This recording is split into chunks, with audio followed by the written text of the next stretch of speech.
Assalamualaikum warahmatullahi wabarakatuh. Bertemu lagi dengan saya Mutia Wayuni dengan NPM 50252 pada mata kuliah Telaah Kurikulum.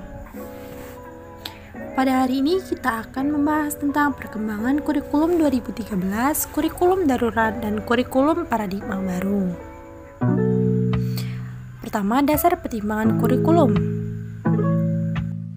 Kurikulum 2013, aspek filosofis memaknai bahwa pendidikan berbasis pada nilai-nilai luhur, nilai akademik, serta kebutuhan peserta didik dan masyarakat.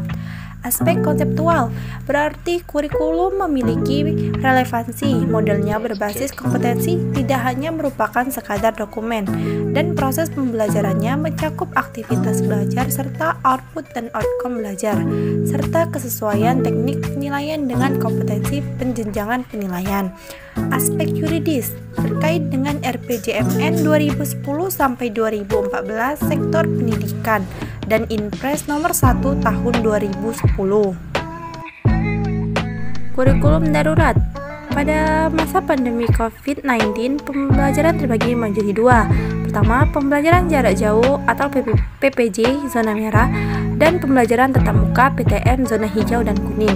Dalam kurikulum darurat, Mendikbud membeberkan kompetensi dasar dikurangi secara dramatis untuk setiap mata pelajarannya.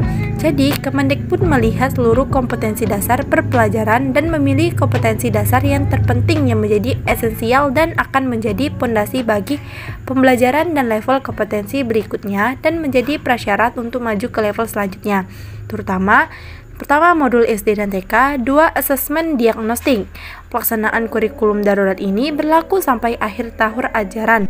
Kurikulum darurat ini menjadikan para guru bisa fokus sehingga tidak melebar melainkan mendalam. Yang ketiga, kurikulum paradigma baru. Berbagai macam hal baru dapat didapatkan di dalam kurikulum baru ini, yaitu perubahan istilah kompetensi dasar atau KD menjadi capaian pembelajaran atau CP dan kompetensi inti atau KI. Struktur kurikulum asesmen yang bersifat kolaboratif, berubahnya waktu jam pelajaran dalam seminggu menjadi setahun, dikembalikan lagi mata pelajaran teknologi informasi dan komunikasi atau TIK, project based learning, penggabungan mata pelajaran ilmu pengetahuan alam dan ilmu pengetahuan sosial yang biasanya berdiri sendiri menjadi IPAS atau ilmu pengetahuan alam sosial, meniadakan sekat IPA, IPS, dan bahasa dalam jenjang di SMA, dan presentasi kejuruan meningkat dari 60% jadi 70%. Rasiologis pengembangan kurikulum.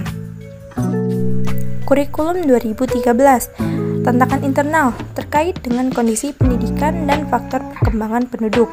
Tantangan eksternal terkait tantangan masa depan, kompetensi yang diperlukan masa depan, persepsi masyarakat, arus globalisasi, kemajuan teknologi dan informasi. Penyempurnaan pola pikir meliputi penguatan pola pembelajaran yang berpusat pada peserta didik, penguatan pola belajar interaktif, penguatan pola belajar secara jejaring, penguatan pembelajaran aktif, penguatan belajar mandiri dan kelompok, penguatan berbasis multimedia, penguatan materi, pengurangan materi yang tidak relevan, dan perluasan materi yang relevan bagi peserta didik. Kurikulum darurat. Pada kurikulum ini terjadi pengurangan kompetensi dasar untuk setiap mata pelajaran sehingga guru dan siswa dapat berfokus pada kompetensi esensial dan kompetensi prasyarat untuk kelanjutan pembelajaran di tingkat selanjutnya. Kemendikbud menyediakan modul pembelajaran, yang pertama modul SD dan TK, yang kedua asesmen diagnostik.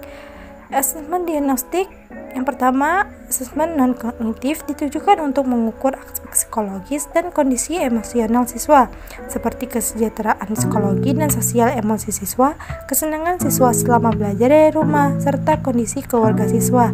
Yang B, asesmen kognitif ditujukan untuk menguji kemampuan dan capaian pembelajaran siswa. Kurikulum paradigma baru. Kurikulum paradigma baru sering disebut juga dengan kurikulum prototipe.